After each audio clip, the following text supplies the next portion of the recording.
Good afternoon, folks, and welcome back to Wilderness Wargaming.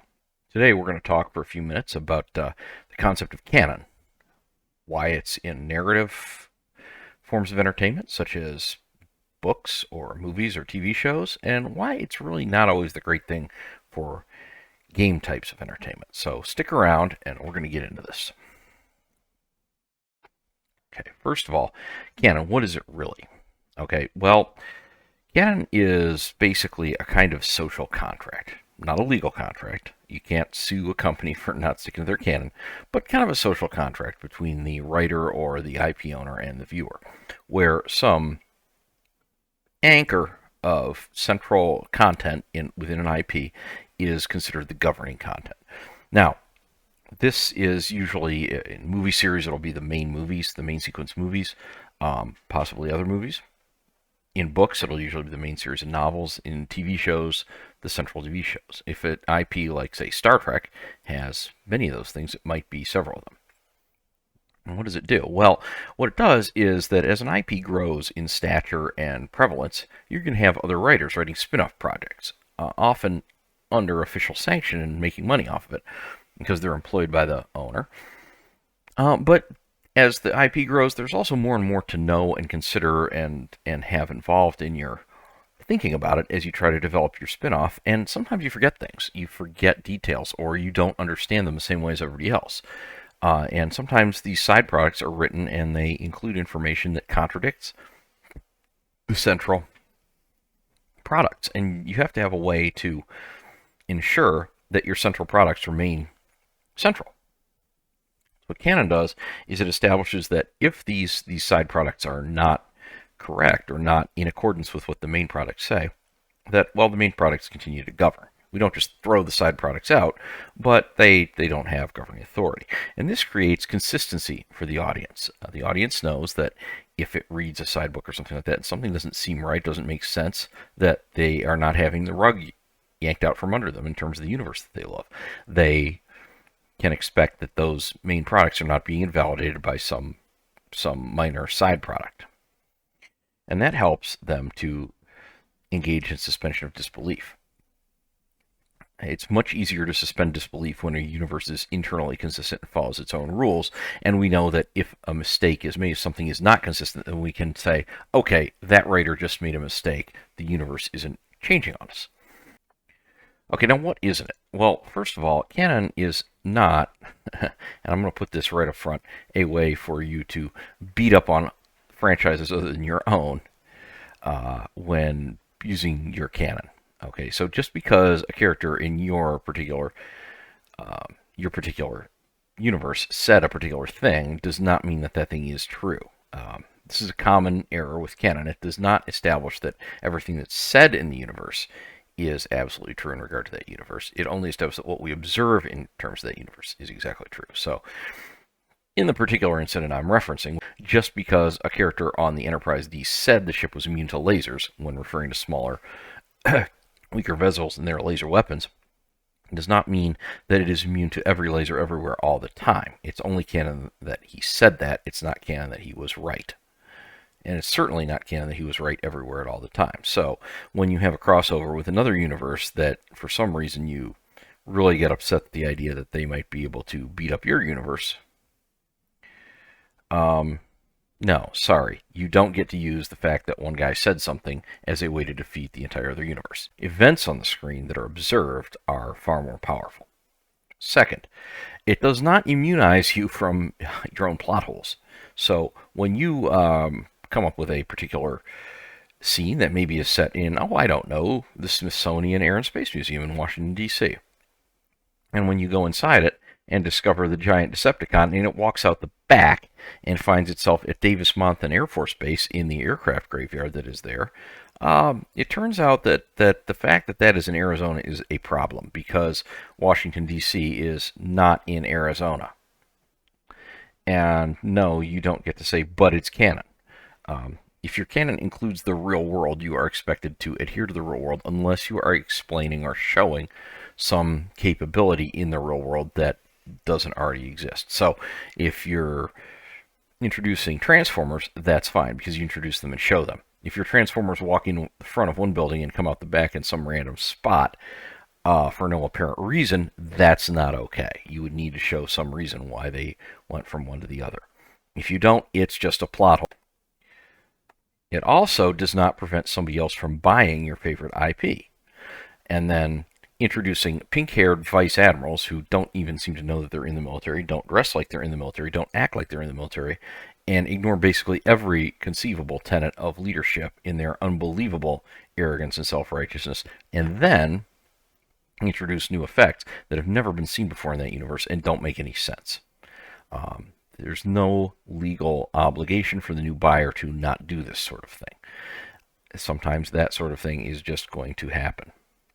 And when they explain it away by suddenly deciding that the pink-haired admiral in question was a force sensitive, and that the hyperspace is really, something that has to do with the force, and people who are force sensitive just know more about it, understand it better, and that's what allowed her to do it.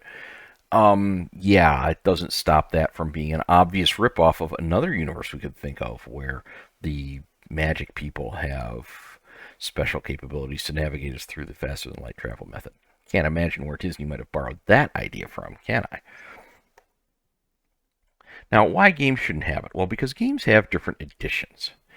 And game editions tend to change the rules, and sometimes they really, really change the rules, whether it's a good idea or not. When you introduce Canon, and then you massively change the rule set, then you have to do things like completely butcher your central game setting in order to make it comply with the new rules. And then you have to come up with wild explanations for why that happened. And you get very, very irate people who are not fond of your new version of the world because they really like the old one and don't like that you introduced an entirely new version because you thought it'd be a great idea to let people on the internet design the game because they whined and whined about class balance as if the game were actually World of Warcraft on the internet instead of a tabletop RPG where, yes, Rule 0 does in fact balance everything. Sorry guys, no. If you're playing an RPG, then what the DM says does go, and the rules are written with that in mind. Other problems. Number one, timelines. Your timelines in game worlds tend to be extremely long. On the left, we have the timeline from the aforementioned Forgotten Realms. From the right, we have it from Warhammer 40,000. These are very, very long. Now, usually when the game is first published, it's going to be published within the time that they envision the players playing in, such as the 1358 Dell Reckoning to present on the Forgotten Realms side, or the 41st to 42nd Millennium time there at the end of the Warhammer 40,000 timeline. But when you do that, that tends to cause problems with things happening much earlier in the timeline because you don't have prequels in games. In movies, you can. You can write prequels, and they will, be governing because you can proof them and check them beforehand. You can do the same in novels and make sure that they don't create any new history. But when you create all this stuff in a game where things are less sketched out and less presented and it's more about what the players are doing, this creates a lot of opportunities for wonkiness and confusion in the later material. What it also does is that it causes problems when you want to create games that are set in earlier time periods. So, for example, in Warhammer 40,000, we have the Horus Heresy rule set that's been published now, so you can play back 10,000 years before the current time frame. But also, players might just want to play earlier. There's no reason you couldn't play during the Crown Wars there on the left for Forgotten Realms. If you're an Elder Scrolls player, you'll be familiar with the fact that Elder Scrolls Online is set hundreds of years before the main sequence single-player games, when there's a period in the timeline that was left pretty open and loose, and it allowed us to wedge an MMO in there. That's a good reason why not to have too much canon, because the player events in those times are things that we should leave open in order to allow player agency to matter. Second, player choice. Player choice matters in games. Here we see two gentlemen from the Dishonored 2 game from Bethesda. Now, when you get to this particular chapter in the game, you have to pick between these two guys.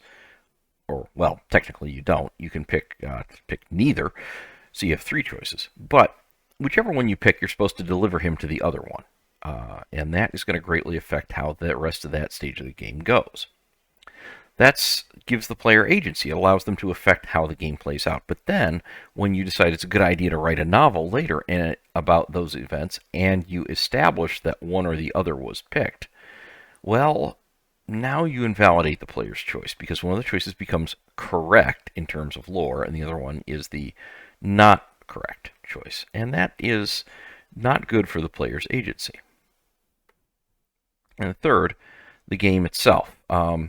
In games like Warhammer 40,000, you have events that happen during the game, such as tabletop battles, and you often get to play major characters from the lore, such as Morvenn Vahl, Rabut Guilliman, or Abaddon the Despoiler. And these folks, because they're played with tabletop rules, they tend to die on the tabletop. They tend to die a lot because people want to kill them, because they can dish out a lot of punishment. Well, the problem is that they are not dying in the lore. And while that might not be a big issue at a tournament game where we really don't care what the lore is and only care about who can maneuver their little plastic people on the tabletop the most, in a Crusade game where it's really about the story, we need to come up with a way to explain that away. And when we start making things canon, well, that makes it a little bit more awkward for the players. They need to justify it to themselves within their own narrative how this guy went down. And that's doable. Maybe he teleported away at the last second, or something like that, and escaped. But that gets a little bit awkward after a while. And then also, we want opportunities for the players to introduce their own ideas into the game. And we need to leave room open for that. And when we make things canon, it leaves no room for deviation from what's already established. Now, if we don't have canon, do we have Calvin Ball? Is it just a free-for-all? Does anything go? In a word, no. That lack of canon does not mean anything goes. That usually when people say this is because they've not fully thought through the implications. Just because there's no canon does not mean that you can literally do anything in the universe. Then you don't have a universe. You're creating a new one from scratch. When there's no canon, you still need to stick to the general tendencies of the universe. The reason that people do this is usually that they want one particular change to the universe, that they haven't thought all the way through what the implications might be of that change. And they really want the company itself to make the change, and they use that. But there's no canon. You can change anything anytime you want, and it won't be a retcon. And they try to press the company to make that change. Well, there's two problems with that. One is that, yes, retcons are a major faux pas, and even though sometimes they're very necessary, such as in the Honor Harrington universe, where they had to retcon the length of the spaceships in order to make them more consistent in terms of their overall mass. Now, that's not a huge problem, and it wasn't in that one. Sometimes retcons can be pretty good. And second, when you start demanding that the company make changes because, oh, well, there's no canon, and gee, that means you can do anything you want, and it obviously must not be a problem because anything goes, well, your change is meaningless. Guess what? Your change is not canon either. And because you have decided that the published lore that already exists doesn't matter, but now you want them to change that published lore for some reason, well, guess what? Your changes don't matter either. They're not canon, and they don't mean anything. Instead of canon, though, in games, what we do have is weight of evidence. So, when over many editions of a game, the same information appears over and over and over again, second and third and fourth, all the way up to the 9th or 10th edition of a game, Warhammer. Well, guess what? The more times it appears, the more weight it acquires. Doesn't matter what it is. It's a lot like science. The more times you repeat an experiment, and the more time you get comparable results, the more true it is. That's just how things work. That's how observation works. The more significant something is, the more it will appear in the books, and the more weight it will acquire over the years. Now, this doesn't mean there can't be exceptions. We can get to 99%. We can never get to 100%. But when we have all that weight of evidence, We have established concepts within the game world that are very strong and allow us to stick together and still have a coherent game world where there are things that are known to be generally accurate and things that are known to be not accurate, and not just have Calvin Ball going on where, all of a sudden you have Imperial Star Destroyers showing up and bombarding Hogwarts Academy into oblivion because, well, there's no canon, so anything goes, right? Instead, what we want are exceptions. What we want by not having canon is room for exceptions to the rules. And it helps when the authors create those exceptions themselves. So while the guy on the left is part of the chapter that wrote the book on Space Marine chapters, these other guys, they're not so concerned with how many companies you're supposed to have or how you're supposed to be organized or whether or not you're supposed to give chainswords to your quote-unquote tactical squads, and also whether or not you cut your hair or take a shower. And these guys are maybe not as concerned with exactly how many people are supposed to be in your chapter because, hey, you put in that exception about, when you're on crusade and you recruit more. Well, we'll just crusade all the time then. Why not, right?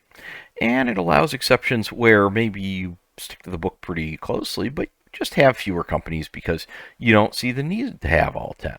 And, oh, by the way, maybe some of those doctrinal units that the first guy put on his book, yeah, you just really like a lot of those because they have lots and lots of Flamer and Melta, and that's your thing. Or, maybe you have companies that mostly follow that organization, but your first one or two, yeah, they're going to do their own thing, and they're going to be organized completely different from what the book said. The other 8, yeah, we'll stick with your rules. But those first 2, those are for us. And no, don't worry about why we're doing what we're doing. We have our reasons, and you don't need to know about them. When you have this weight of evidence, too, you create nooks and crannies for cool new ideas from the players themselves. So, for example, you get players coming up with their own custom craft worlds if you're playing the Eldari in Warhammer 40,000, such as this gorgeous, beautiful wave serpent here, and I really wish I could meet the guy that painted it, because it's a really nice looking model, but it's also a craft world nobody has ever heard of before. And it can have its own custom rules taken out of the rule set that's available, so it's the same as everyone else in terms of making its choices. But the player is free to devise their own lore, where maybe those particular Eldari don't have any. There's no Wraith Knights, or maybe they have no Warlocks, only Farseers, and that's how the player chooses to play the army narratively.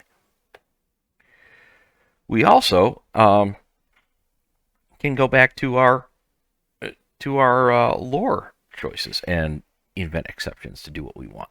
So these guys, who we saw a little bit earlier, the Soul Harvesters, from someone named Thunderwolfen, and shout out to you, man, for creating a very interesting custom chapter. It turns out that there's a rumor, not a fact, but a rumor, that maybe their gene seed came from the word bearers, who are heretical. And normally that's a big no-no. You're not supposed to create heretical gene seed originated new Space Marine chapters. Now, we don't say that they are. We just say there's a rumor about it because, of all these suspicious signs. But nobody knows for sure if it's true. And when we don't establish it as canon that, no, thou shalt never do this, we leave open that exception for the player to justify a good reason why their Space Marine chapter might, not is, but might, be a little bit different than the lore. Or, the sisters here, with their unusual paint scheme, could maybe be from an ice world or an ocean world. And maybe if they are, that their flame and melta weapons actually do the reverse. Perhaps they shoot out frost and freeze things that rather than agitate all the molecules in something, rupture the structure of it by instantly freezing out all the energy in the molecules that make something up, or depriving the target of its life-giving heat by shooting out giant clouds of frost. And all the rules in the book look and work just like the flame rules for the regular sisters, but in lore we think of them as maybe the Order of the Holy Frost or something like that. I don't know. But once again, man, whoever created this paint scheme, shout out to you for something that looks pretty great. Canon it's not the greatest thing when you're playing a game. It just deprives the players of opportunity, and we shouldn't deprive players of opportunity. We should leave open ways for them to make the world that they want within the world that exists. Take the little piece that they like and develop it further. And players, in turn, should respect the lore that exists and understand that just because it hasn't been stated to be canon and unalterable, that therefore it's open to anything they want to shove in there, whether it makes sense or not. And by doing this, we gain a good social contract where the players play the game in the way it was intended, and the company leaves open room for the players to make their own decisions and come up with their own ideas within a wide and open world. Anyhow, please like and subscribe, and click the notifications bell and leave a comment down below. And we hope to see you here back again soon for more great content from Wilderness Wargaming.